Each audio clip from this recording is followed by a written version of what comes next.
I love you. I love you, North Carolina. I love you. Unbelievable. You know, it's an incredible thing. The system is rigged, but we're still happy to be together, right? It's totally rigged. What a system. What a group. I'll tell you what's going on, and we're going to be talking about it. But before I do, a great friend of mine, somebody respected by everybody, Senator Bob Corker. Come on up, Bob. Come on up.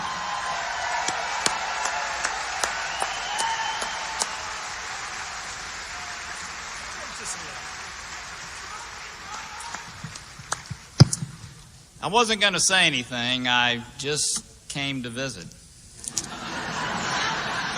But I have to tell you something. The rallies that I have back home aren't quite like this. Pretty good. Pretty tough. Pretty cool. Yeah, this is unbelievable, isn't it?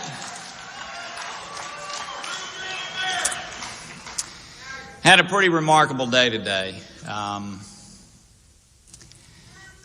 Pretty remarkable day.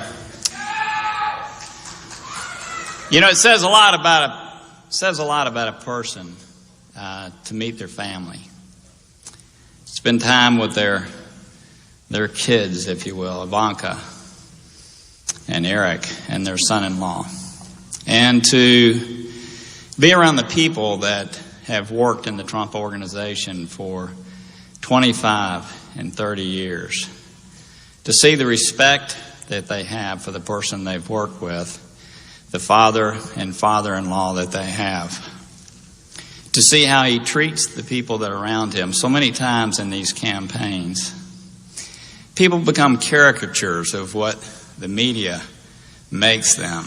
And all too often, after a race is over, people realize they never really knew the person.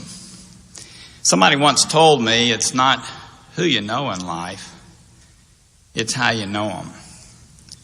And I had the incredible privilege today to spend time with this man, to spend time with his family, and to spend time with those who know him so well. And I figured out the reason that you love him so much is because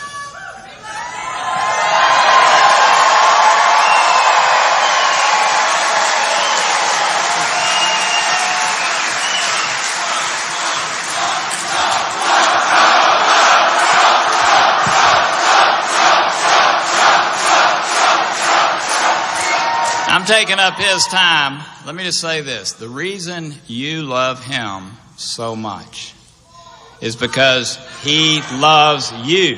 He loves you, and he wants the best for you, the Republican nominee for President, Donald Trump.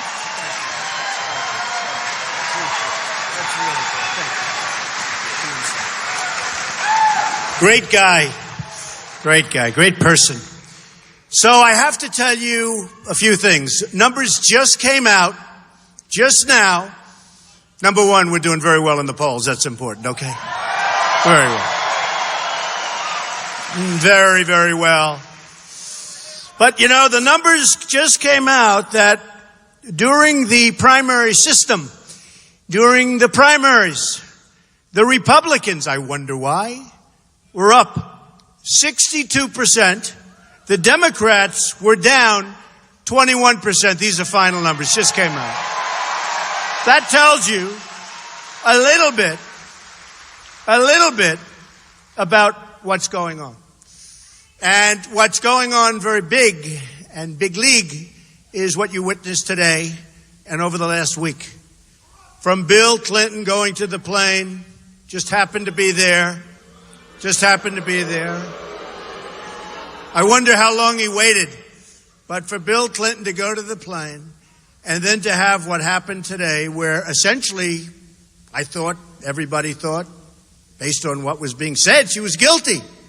She was guilty. And it turned out that we're not going to press charges. It's really amazing. But I'll tell you, look, we have a rigged system, folks. Hey, I used to say it during the primaries. We're all together. I won North Carolina, big league, because of you. Big league.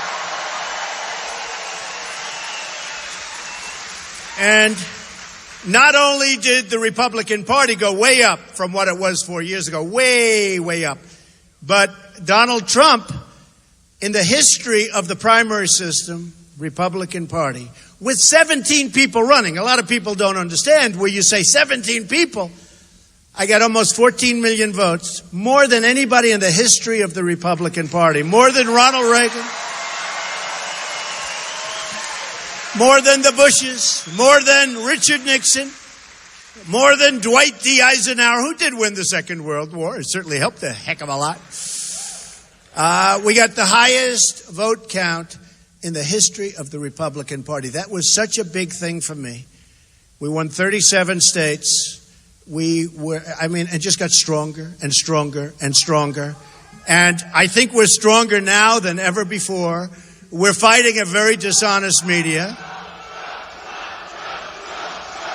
Do we have a protester? All right, get him out, please.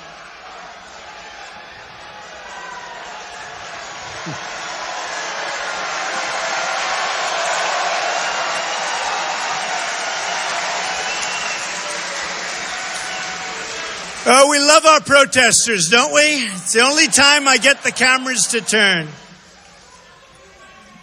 The only time we get those cameras to turn. Look at the size of this place. This is really great. This is really great. Get them out. Get them out. Get them out. All right. Thank you.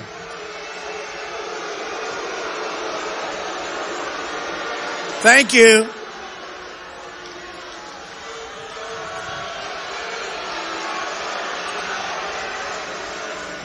That's all right. Take it easy. Take it easy, folks.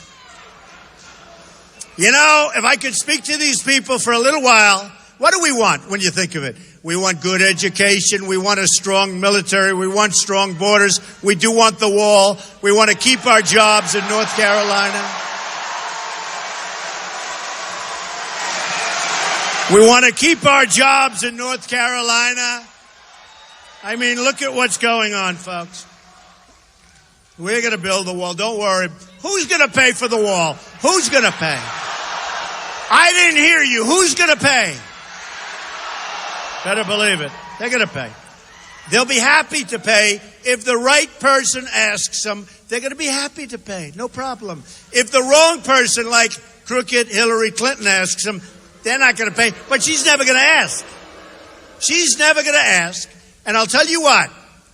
When it comes to trade, and I just got a list of companies that have left North Carolina, and they've gone down to Mexico, and it's a disgrace what's happening.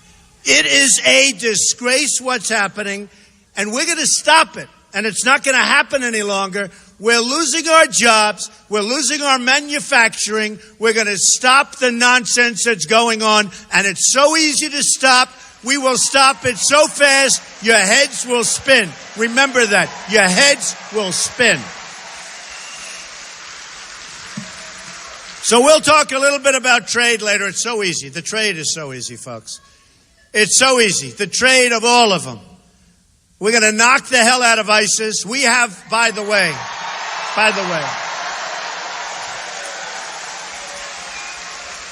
we have a president who's out campaigning for crooked Hillary Clinton, and he should be home working on ISIS, where the threat is getting worse and worse. He should be working on trade. He should be working on the borders. People are flowing into our country from lots of places, but from Syria, no more. No more. Okay, they're not coming. No more. We don't know who they are. We don't know where they come from. They have no documentation. They have no paperwork. And who knows? Who knows? But you know what? We can't take any more chances, folks. We can't take any more chances. If you look at crooked Hillary, she wants to increase the immigrants coming in from Syria. Again, they could be ISIS. This could be the all-time great Trojan horse. You know the story of the Trojan horse. This could be the all-time great. Look at what one person has done in Orlando. Just take a look. One person. Look at the horror that person has wreaked on our country. The gay community, the LGBT community was just, nobody can even fathom what took place. That's one bad apple. We have many people coming in, and you know what? It just takes a small percentage. But there's something going on, and guess what? We have a leader that doesn't even want to discuss the name of the problem. And the problem is radical Islamic terrorism. And it's a problem. It's a problem.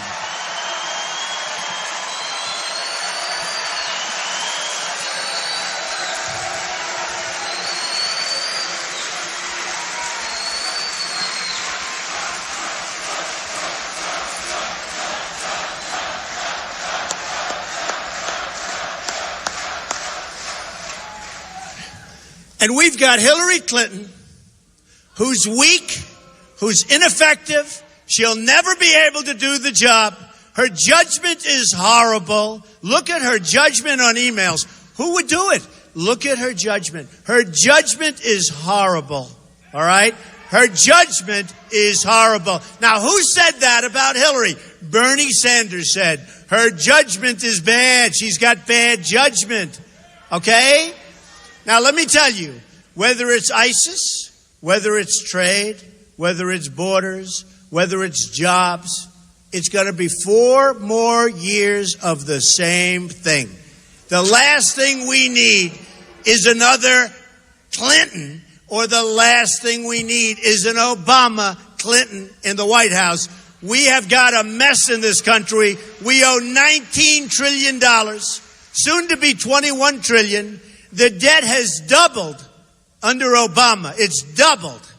Wait till you see. We are sitting on a mess, and it's got to be taken care of. And the way it gets taken care of, at least that aspect of it, is jobs. We're going to bring jobs back to North Carolina. We're going to bring jobs back to our country. It's going to be America first, not all these other countries that don't give a damn about us. It's going to be America first. America, America, America first.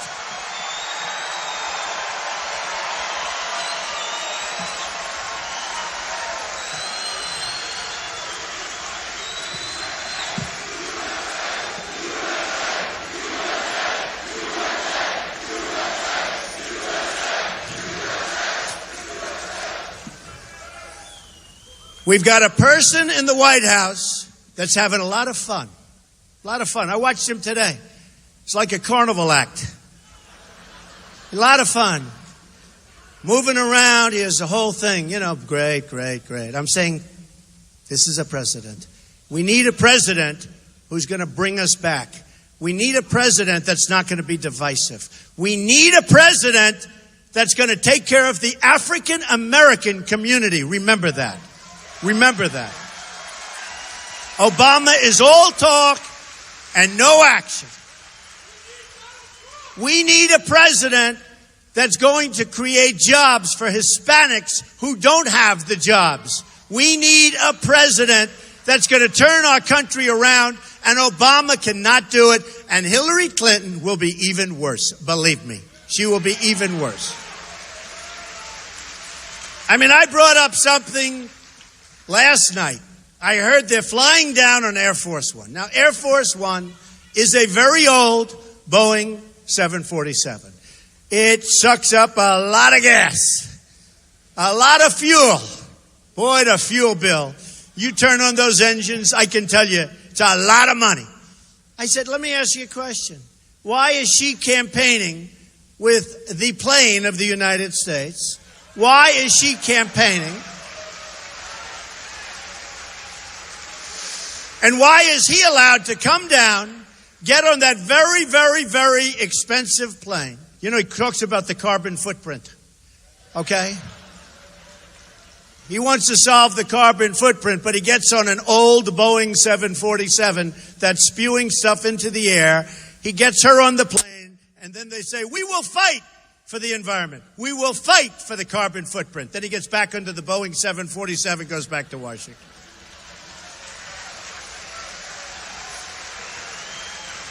His greatest was when he wanted to play golf in Hawaii. So he takes the 747, and by the way, he's played more rounds just about than people that play professionally on the PGA Tour. I mean, this guy. And he gets on this plane, flies to Hawaii. He's there for a long time. Golf, golf, golf, golf, more. Learning how to chip, learning how to hit the drive, learning how to putt. Oh, I want more. Our country's going to hell. ISIS is laughing at us. They're chopping off heads. They're drowning people in steel cages. And he's out there playing golf with just about as long a trip as you can make from Washington. Then after a long extended vacation, he gets back on the plane, flies back, lands, starts talking about the environment. Okay, give me a break, folks.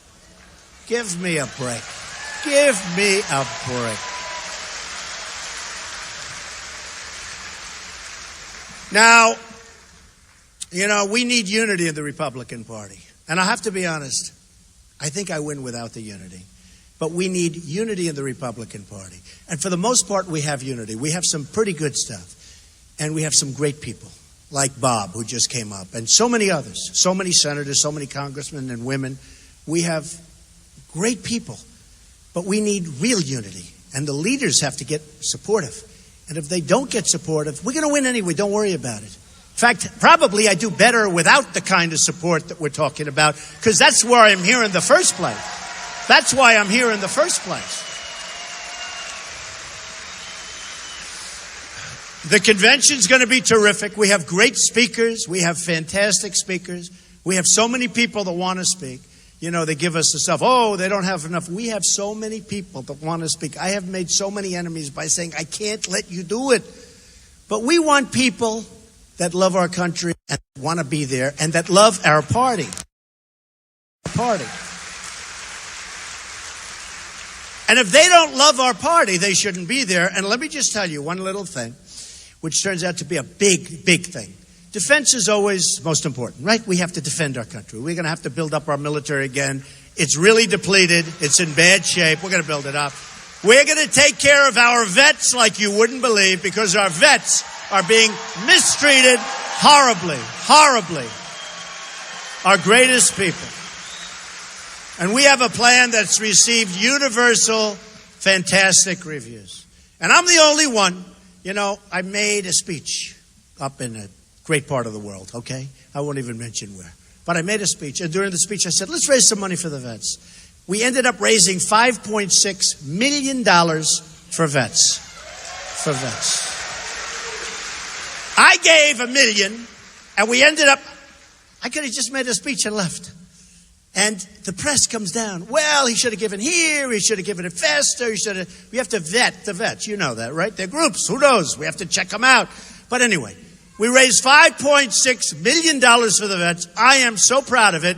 I love the vets. I have received more accolades from the groups. We're sending groups that never had money. 100,000, 200,000. In one case, 1.1 million. In another case, 250, 75,000, 50,000. All of these groups. I don't know, 30-something groups. It was so beautiful to see. You, all of us, we have received accolades. And I say all of us because this is a movement, folks. This is not like a normal situation. Look at this room. Look at the size of this room. And there are thousands of people, and I got wiped out getting off the plane. It was raining and windy, and I want to tell you, it's actually beautiful. Beautiful. And now you know it's my hair, because any hair that could withstand that wind. The pilot, it is my hair. The pilot said, sir, I'd wait about 10 to 20 minutes before you get out of the plane. I said, why? He said, 35, 40 mile an hour gusts, raining. I said, no, we're not going to keep these. Much more important. But I've lost, I mean, if you think about it, The Apprentice, I mean, not small stuff. It's a big show. They came to me, they said, we want to renew 2 more seasons. We want to renew you, and we'll pay you anything. It's a lot of money in that stuff when you have a hit show. I've done 14 seasons of The Apprentice. I said to the head person at Comcast, a great Doesn't matter to me. Steve Burke, I said, Steve, I'm going to run for president. No, you're not. You got to do The Apprentice. I said, no, I'm going to run for president. You can't do both. You're not allowed equal time. It's called equal time laws. I said, Steve, I'm going to run for president.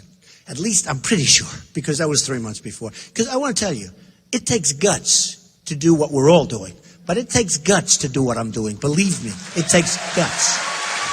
Not easy. You get hit by dishonesty, and not all reporters are bad. Some are terrific. Some are honest and honorable and good and professional. But a lot of them are terrible. You get hit from 15 different directions on stuff that's very unfair to be hit with. You get hit in so many different ways. And it started off with 17 people, and then it gets down to 1. They made the right choice. Am I doing a good job, by the way? Am I doing a good job? Because I'm a messenger. You know, essentially, I'm your messenger. The message is simple. We're going to take our country back. We're going to have everybody included, folks. We want to include everybody.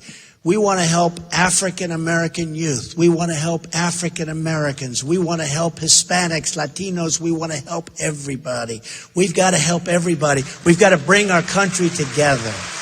We've got to bring our country together. So important. When you look at what's going on, and then you look at what's going on with ISIS, where they're blowing up airplanes, where they're doing things that are just inconceivable, that hasn't happened to medieval times. I mean, we studied history, and we loved history. I loved history. Chopping off heads, that's medieval times. Today, it's like a common occurrence. And these are animals. These are animals that have to be stopped. And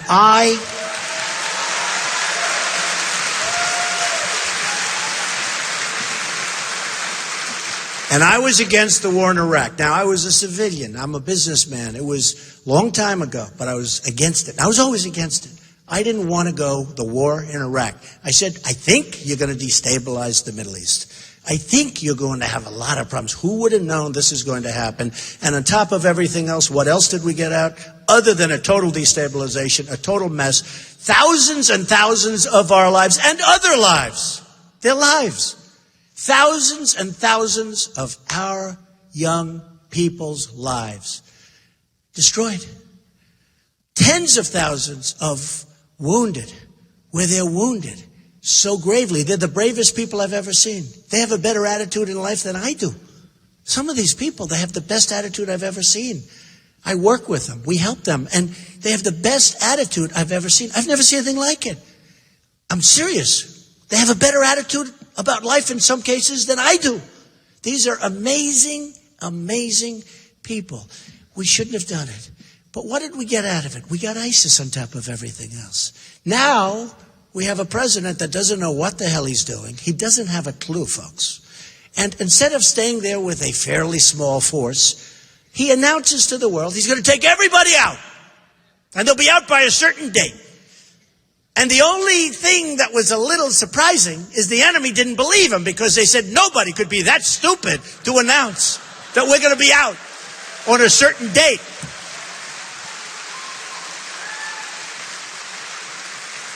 And then that date came and we were gone. We were gone. We shouldn't have been there. We shouldn't have destabilized. Saddam Hussein was a bad guy, right? He was a bad guy, really bad guy. But you know what he did well? He killed terrorists. He did that so good. They didn't read him the rights. They didn't talk. They were a terrorist. It was over.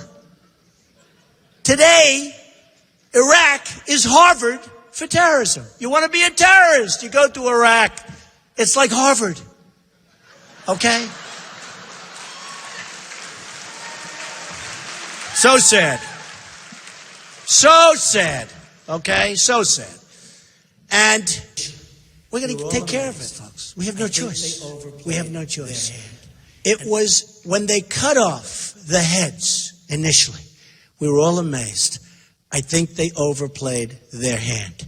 And if they didn't, then we are all fools, because we cannot let them get away with what they're doing right now, terrorizing the world. We're going to be so strong. We're going to be so tough. We're going to be so vicious. And we're going to knock them for a loop.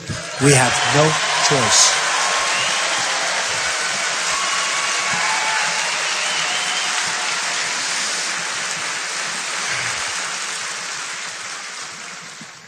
So I wrote some notes coming in the plane because I was watching this tragedy that took place today and over the last few days. It's a tragedy because we're a country of law.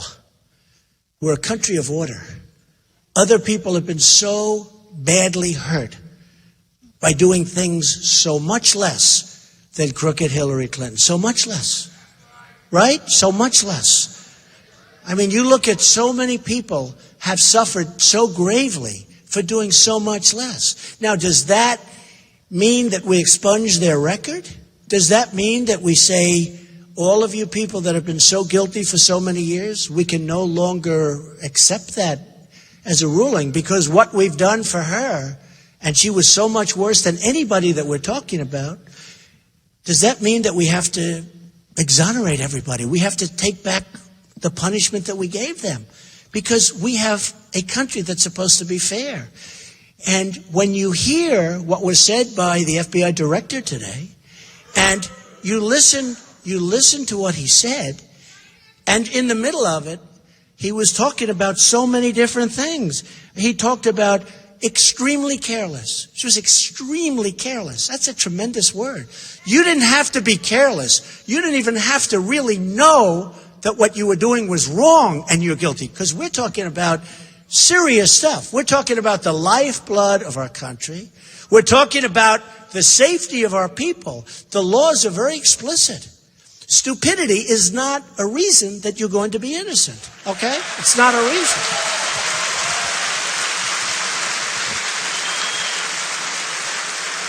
And I don't happen to believe that it was stupidity, okay? But even stupidity is not a reason. And boy, what they've done. So I wrote this out, and I'm going to read some of it to you. And I think it makes sense. And I think it's important for us to understand.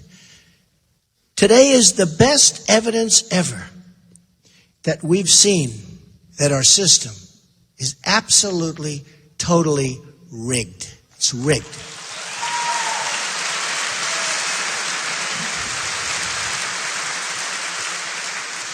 And I used that term initially when I was running in the Republican primaries, and I was the first to use it. Then all of a sudden it became a hot term. Everybody was using the word rigged, rigged, rigged.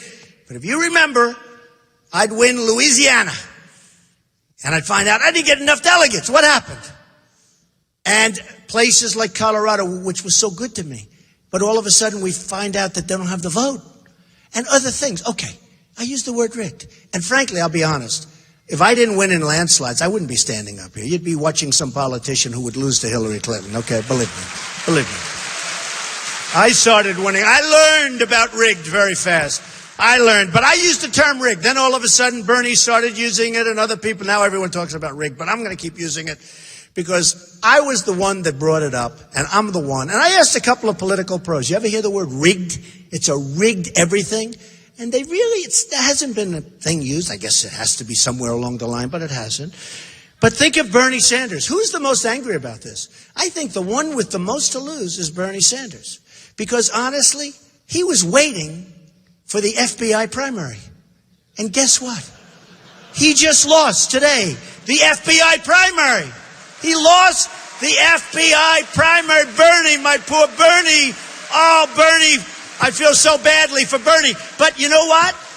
A lot of Bernie Sanders supporters are going to be voting for Trump because Bernie Sanders was right. Bernie Sanders was right about a couple of things. He's right about the system being rigged, but he's also right about trade. Our trade deals are a disaster. They're killing our jobs. They're killing our families. They're killing our incomes. I mean, people in this room, many people in this room, and I'm going to fight for you because it's going to be changed fast. Many people in this room are making less money today than they made 18 years ago, effectively. And they're working 2 jobs instead of 1. And this horrible, stupid Obamacare is a killer, which is giving them part-time employment when they never had part-time employment in their lives. And the premiums are through the roof, and the deductibles are so high that you'll never be able to use it unless you die a very vicious, long, slow death. Okay? And it's going to explode in 17 anyway, and we're going to replace it before it explodes. And we're going to replace it with something that's great and that's less expensive, both for yourselves and for the country. It's a horror show. You have to see what I'm hearing. In Texas, going through Obamacare, Blue Cross Blue Shield raised 60%. You saw that last week.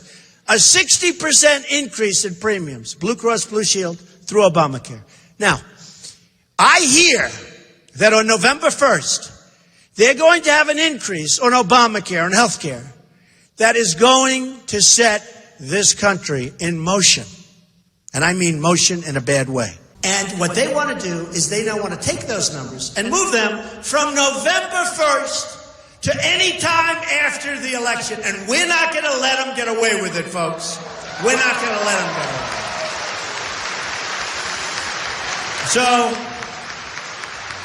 as I said, today is the best evidence we've ever seen that our system is totally rigged. Hillary Clinton put the entire country in danger. She put the entire country in danger. And Benghazi. And Benghazi. And plenty of other things, by the way. It was confirmed today that she routinely sent classified emails on an insecure private server that could be easily hacked by hostile foreign agents. And we learned that people she emailed were hacked and probably, I think maybe definitely, were hacked by these hostile actors. And these are bad but very, very smart people. A hell of a lot smarter than what we have in Washington, that I can tell you. Our enemies may have a blackmail file on Crooked Hillary, and this alone means that she should not be allowed to serve as President of the United States.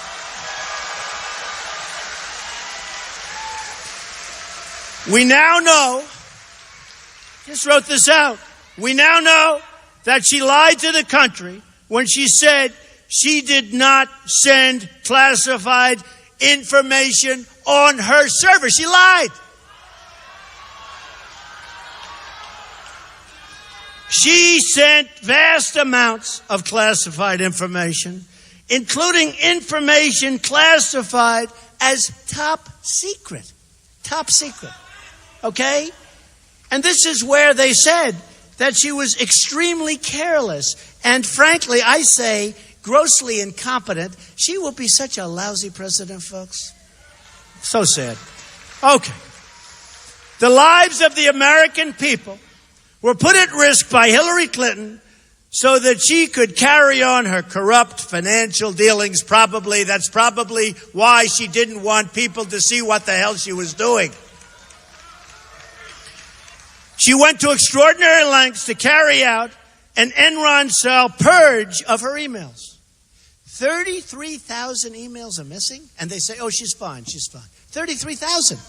And I've always been told you can't really get rid of an email. Have you ever heard this? That if we have the real super geniuses that know this stuff, they say you can't get rid of emails. But we didn't use them because they didn't want to use them. They didn't want to use them. So, like a criminal with a guilty conscience, Clinton had her lawyers delete, destroy, and wipe away forever. Except, I still say there are geniuses that can find them. 30,000, think of this, 30,000 emails. This again disqualifies her from service.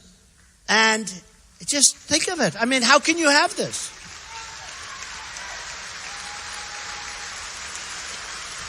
We know now that these deletions included emails that were work-related. One more big, fat, beautiful lie by Crooked Hillary. Any government employee who engaged in this kind of behavior would be barred from handling classified information. Again, that alone disqualifies her. And again, Bernie Sanders talked about bad judgment, but he's not happy tonight, folks, because now it looks like it's over for Bernie. But you know what? I have a feeling they're going to have a lot of people marching on Philadelphia. Let's see what happens, okay? Let's see.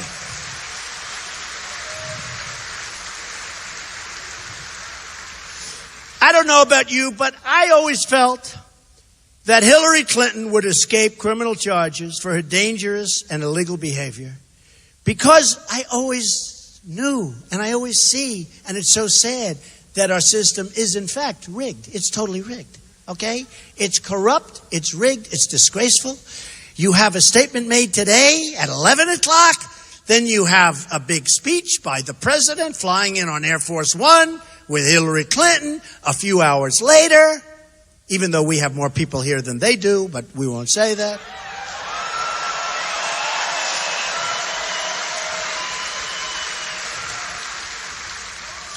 So the AG met with the president, had to, before the announcement. I mean, how about that?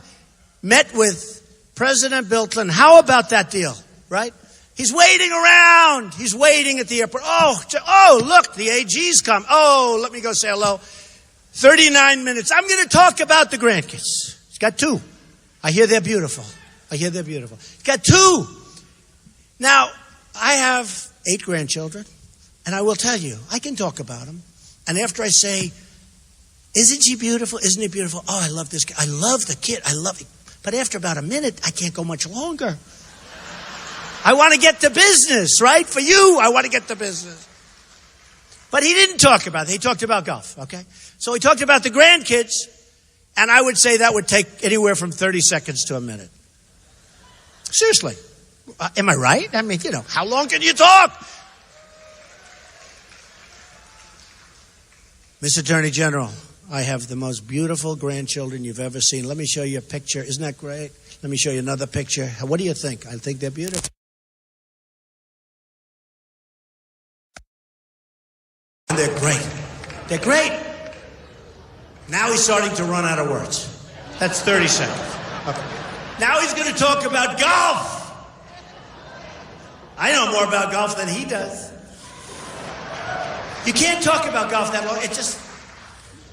Hey, Jack Nicklaus is the greatest. The greatest, right? He is. Tiger. When's Tiger coming back? Adam Scott's wonderful. He won at Doral. We love Adam Scott. Phil Mickelson, we love. What are you going to talk? You can't talk much longer. A couple of minutes. Okay? I don't think they went over the swing, the technique or anything, right? The plane's too small. Okay? Right?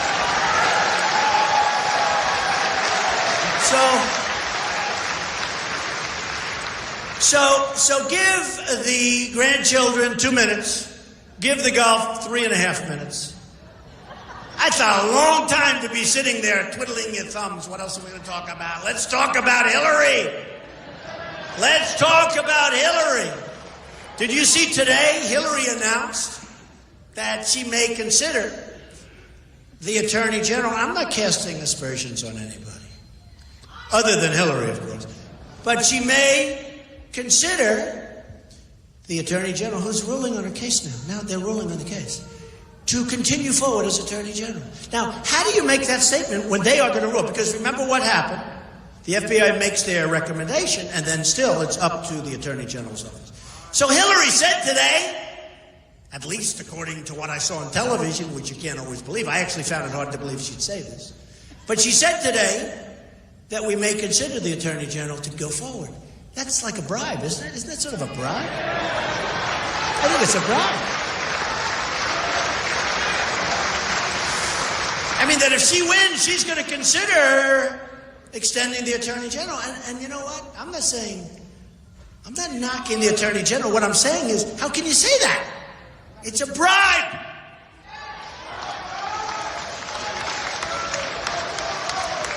I mean, the Attorney General sitting there saying, you know, if I get Hillary off the hook, I'm going to have 4 more years or 8 more years. But if she loses, I'm out of a job. It's a bribe. It's a disgrace. It's a disgrace.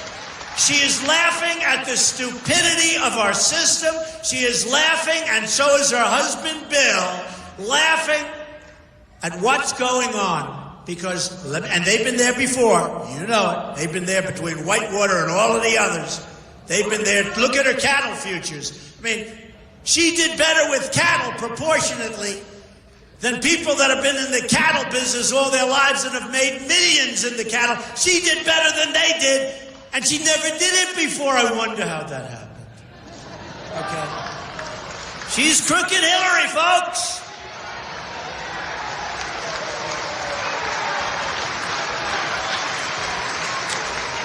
And now with all of that going on, you have Obama campaigning. And he's campaigning, and this was set up a long time ago, and he knew that the FBI was going to do this because it would have been very uncomfortable for him to campaign with her, actually, if they didn't take a pass on crooked Hillary. So they take a pass, they announce they're not going to press charges. Lo and behold, a few hours later, let's have a press conference. Let's do a speech together. By the way, her speech was terrible. I watched it. How boring was that speech? Do we like Trump better? Do we like Trump better?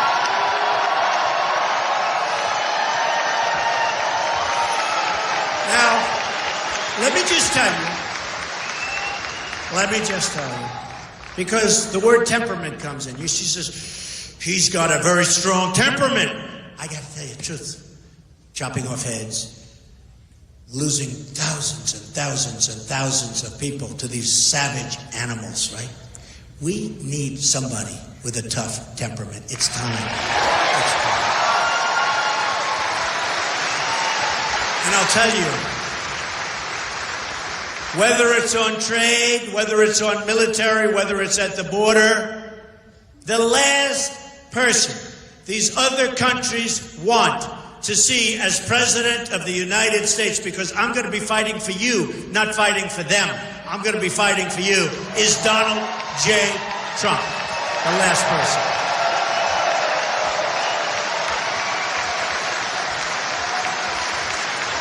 So, the last.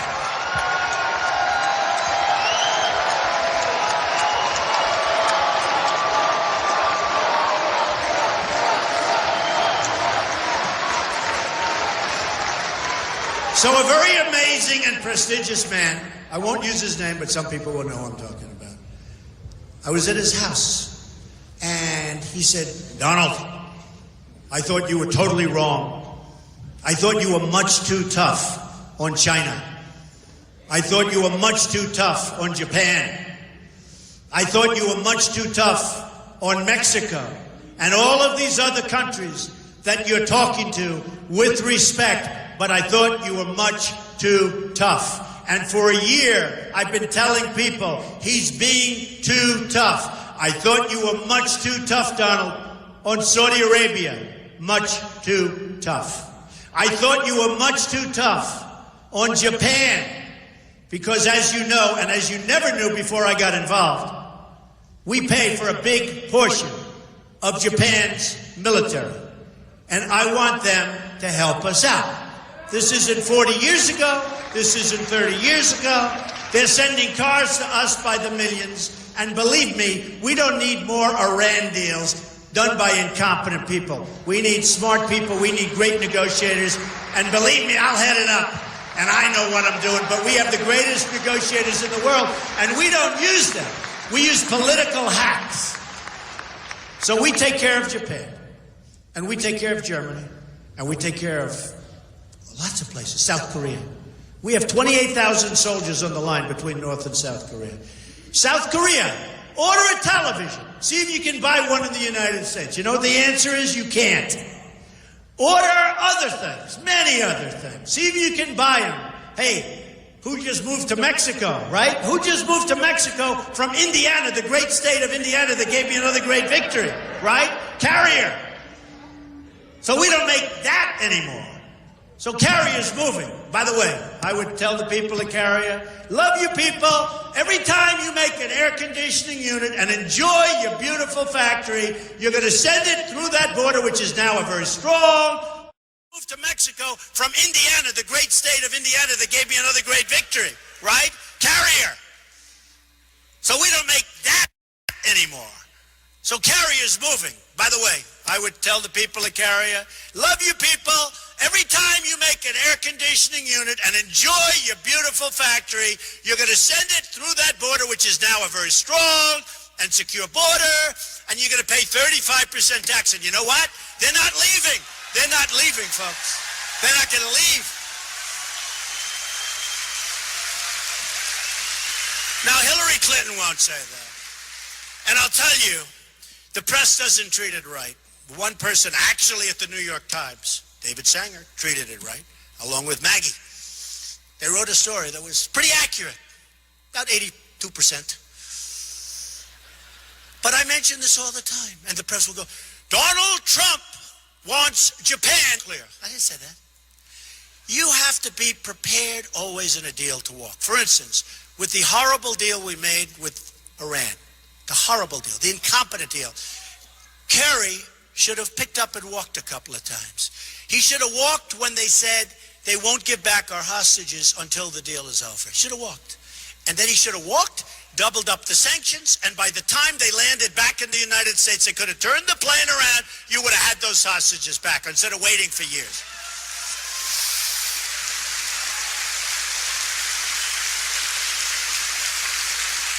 And he should have said one other thing, folks. We gave them back $150 billion. I would have said it differently. I would have said, you know, my father used to say, son, you're too tough. Take the lumps out, soft, nice and easy. My father was great. Good salesman, good builder.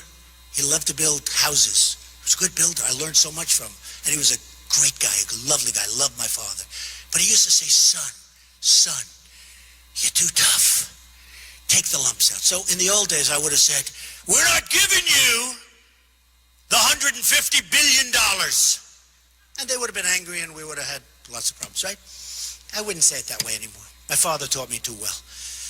I would have said, fellas, and it is all fellas, I hate to say. They haven't figured out that the women are smarter than the men yet, okay? They will. They will. It'll take about 150 to 200 more years, but they're going to figure it out, okay? Then we're really in trouble. Can you imagine? Because the Persians are great negotiators, and they totally out-negotiated. So I would have said, fellas, do me a favor, we have a problem. We have a bad budget that was just passed. The omnibus budget, disaster. Forcing me. We're going to bring so much back. We have right now, I say it's $5 trillion. The government says $2.5 trillion, but it's a lot. In other places, in other areas across the seas that we want to bring back.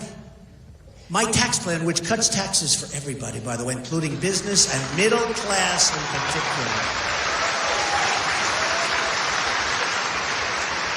It cuts taxes. We're going to bring all that money back, and that money is going to be spent in the United States. Right now, they can't get the money back.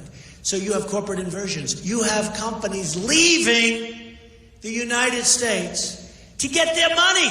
They can't get their money back. It's impossible bureaucratically, and the taxes are so ridiculous that only a person that's really, really, really dumb would say, send it back. So they leave the money over there, and they take the company, they move the company to the money. You ever hear that one before? And it's happening all over the place. Take a look at what's going on. And it's going to end. It's going to end. We're one of the highest taxed nations in the world. We're cutting the hell out of taxes. We're cutting the hell out of these ridiculous regulations which are destroying our businesses. Destroying our businesses. And we're going to do it. Okay. So, just to finish, because I'm so proud of what I wrote, I have to read it. I love it. I actually love writing. People don't realize, you know how many #1 bestsellers I've had? And The Art of the Deal. I actually know how to write. I love reading this stuff. I love it. The question really has to be asked is this: what is Hillary Clinton's motive? And to that, I'm even going to say, who cares? She's put us in danger. And some people say that it's corrupt financially. I don't care what her motive is. All I know is she had a motive, but she's erased so many emails, we'll never find out, okay? Bill and Hillary Clinton raked in millions of dollars from foreign governments, special interests, and international corporations in exchange for favors, folks, for favors. She's crooked Hillary. Don't you understand that? This is one of the most crooked politicians in history. These entities either funneled money into the Clinton Foundation or paid Bill Clinton lavishly for speeches. Got paid a fortune. At least 60 companies that lobbied the State Department during Clinton's tenure as Secretary of State donated a total of $26 million to the Clinton Foundation. Okay, $26 million. And she's dealing with these countries. Bill Clinton, and by the way, many of these countries treat women and want to enslave women, and they treat women horribly. And as far as the gay community, they push them off buildings, and they kill them, and they execute them. And she has tens of millions of dollars from these countries. Believe me, I am better for the gay community. I am better for women than she will ever be on her best day. On her best day.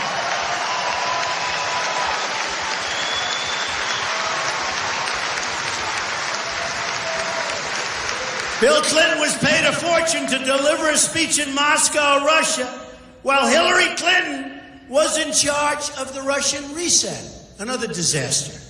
Bill Clinton was paid money by the Chinese government, a lot, and its supporters, while Hillary handled China policy. And during this time, China was stealing hundreds of billions of dollars in United States intellectual property. Okay, folks? We could go forever. ABC News said President Clinton accepted speaking fees from numerous companies and individuals with interests pending before Hillary Clinton's State Department. Oh, that's nice. That's nice. International Business Times said governments and corporations involved in the arms deals approved by Clinton State Departments have delivered, listen to this, have delivered, her State Department, she's approving deals, have delivered between $54 and $141 million to the Clinton Foundation. $141 million. Are we, what's going on here? To the Clinton Foundation, as well as hundreds of thousands of dollars in payments to the Clinton family.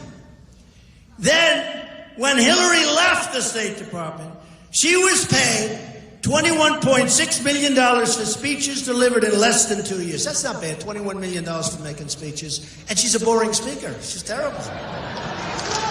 Think what I could make. Oh, man, what I... She's a terrible speaker. She got $21.6 million for speeches. And she refuses, because Bernie Sanders knows this better than anybody, she refuses to give up the text of the speeches. I don't know what's in there. Hey, I don't care if she gives it up, because I understand her. And I understand many of the people that are her supporters. And by the way, many of them are friends of mine. And they're going to own her, folks. They're going to own her. Don't forget, I used to be on the other side of the equation. I used to be establishment.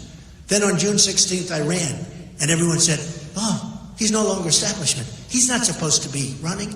He doesn't need our money. That's terrible.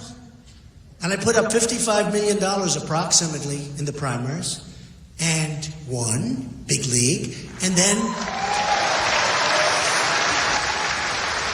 and I'm putting up money now, but I'm raising a lot of money for the party, and it's good, it's good, it's really good. We're going to win this thing. We're going to take this country back from these thieves and these crooks and these horrible presidents, these phony presidents. And I mean it when I say, when Obama can take all of this time off, when you have bombings all over the place and you have ISIS as an example, and all of the bad deals, when he can take that kind of time off to spend it with Hillary Clinton, with the seal of the president in front as she stands there. She doesn't look presidential to me, folks, I can tell you that. She doesn't look presidential. Hillary also had reason to hide her foreign policy disasters and the decisions that went into them.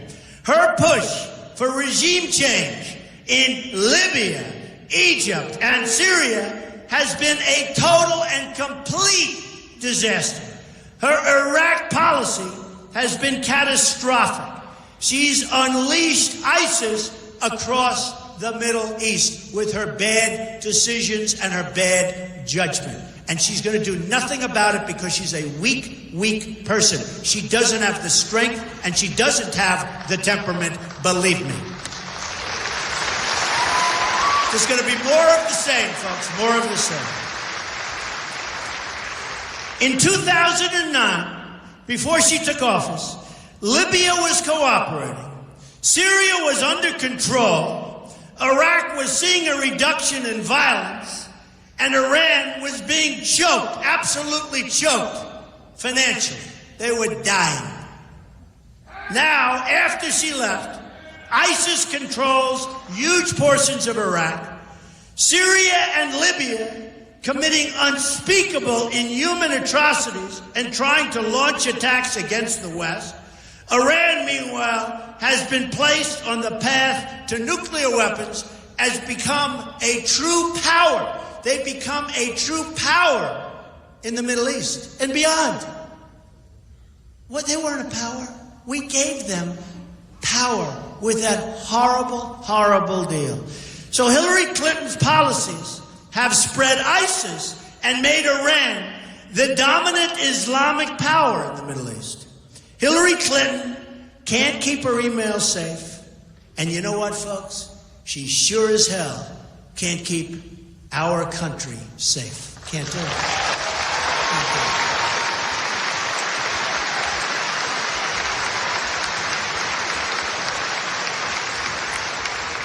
So, I want to thank the people of North Carolina. It's been such an amazing run for me. It's been such an amazing run.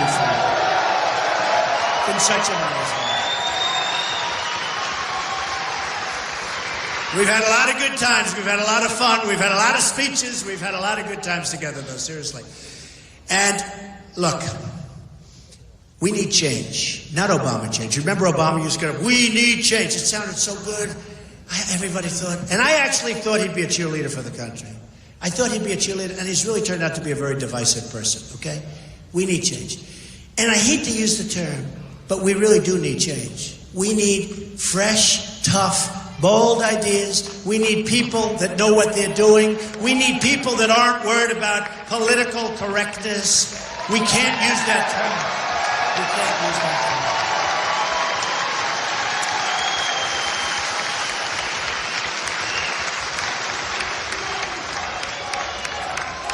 And I watched Obama a week ago spend a whole speech on talking about why he shouldn't necessarily have to say radical Islam, why he shouldn't do it.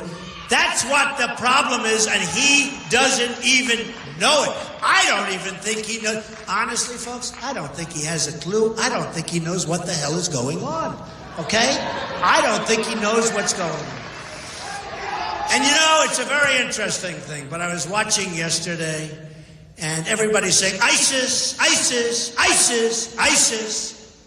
Now, you know, you can have your definition. It has to do with territory, and it has to do with other things, and we can both give you definitions of ISIS and ISIL. But do you ever notice, people say ISIS, except him, he says ISIL. ISIL. He goes, and ISIL is being driven back, and ISIL is the JV. Remember that, the JV? Man, if that's the JV, I sure as hell don't want to see the varsity, right? Don't worry. Don't worry. If I win, they'll be the JV, and then they'll go down to first grade pretty soon, folks. But he says ISIL, and you know, it's almost like he does it to make people upset. I've had so many people say, why doesn't he just say ISIS? Forgetting about definitions. And actually, some friends of mine that are very, very good on the subject say ISIS is actually more accurate. But who knows? But everybody says ISIS. Say ISIS. It'll be so nice, right? Right? Don't say ISIL. And ISIL will be driven back. You know, it's always ISIL will be driven back. In the meantime, it's a disaster. It's totally a disaster. Remember this, and I said it before. Our military is depleted at a time when probably in the history of this country, we need strong military. We are going to win North Carolina.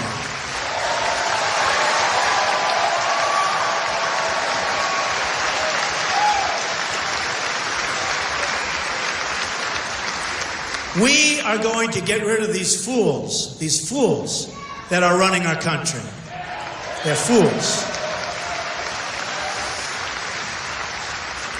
We are not going to go 4 more years that even the FBI today talks so horribly about this person.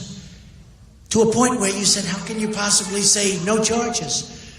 What they said and what he said today was so bad. So here's what we're going to do. We're going to start winning again.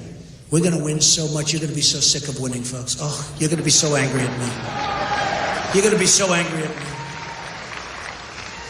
You're going to have your lieutenant governors here. You're going to have your head of the Supreme Court who's here. These are great people with great... Where are they? Are they around here someplace? They're here. Stand up. Come on, stand up. Beautiful. These are great people with great reputations. I will tell you, outside of North Carolina, they have great reputations, okay? And you're lucky to have them. But here's what we're going to do.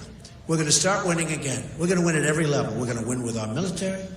We're going to take care of our vets, and we're going to really take care of our vets. And it's not even a question of money. It's a question of competence. We're spending so much money. And it's corrupt. It's a corrupt enterprise. The Veterans Administration, you look at what's going on in Arizona with the V.A.A. It's a corrupt enterprise. So we're going to start winning.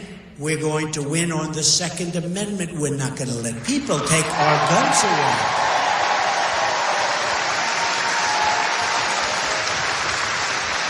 We're going to terminate Common Core out of Washington. We're going to bring our education local.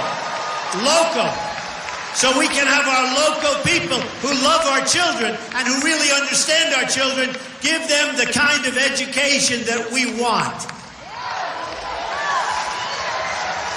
We're going to repeal and replace Obamacare so quickly. We're going to create strong borders. We're going to build our wall. We're going to stop drugs from flowing into our country like water. It's flowing into our country like water. We're going to protect our states. We're going to protect our youth and others from the drugs that are flowing through the southern border.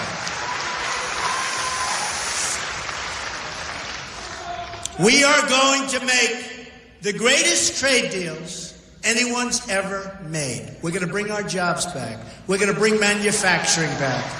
We're going to be selling things to other countries. We're not going to let countries come in and take advantage of us, take our companies out, sell their goods with no tax, with no nothing, and then when our manufacturers want to go to China and other places to sell their goods, they can't get their goods into the country. Because the Chinese say, we don't want your goods. So they dump onto our land, and they dump their steel, and they dump their aluminum, and they destroy our factories, and they destroy so much. And you know what, folks? We're going to end up doing our own products, largely, again. And you know what? Let me tell you. Our products, and I am not for isolation. This is only if they don't behave. But they devalue their currency. They make it impossible for our companies to compete.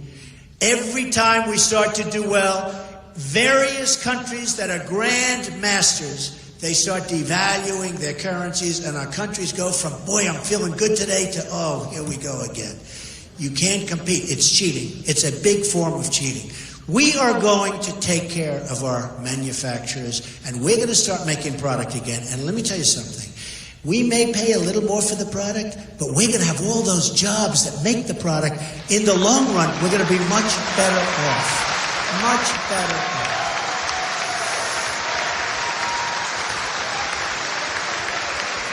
And a lot of that will come back. And again, no isolation. We're going to have fair trade. We're going to have free trade. One of these people sitting right up there asked me the other day, what do? Do you call it fair trade? Do you call it free trade? It's all good. I can give you 10 different names for trade. Here's what I call it. We're going to make great deals for our country. I don't care if it's fair, if it's free. I don't give a damn what it is. We're going to make great deals for our country. Okay? We're not going to let happen what's been happening. So, folks, we're going to start winning again. We're going to win so much. You're going to be so sick of me. You're going to have the justice call me. You're going to have the lieutenant governor and the governor call me and say, Mr. President, the people of North Carolina are sick and tired of winning. You're winning too much. They're really starting to dislike you, Mr. President.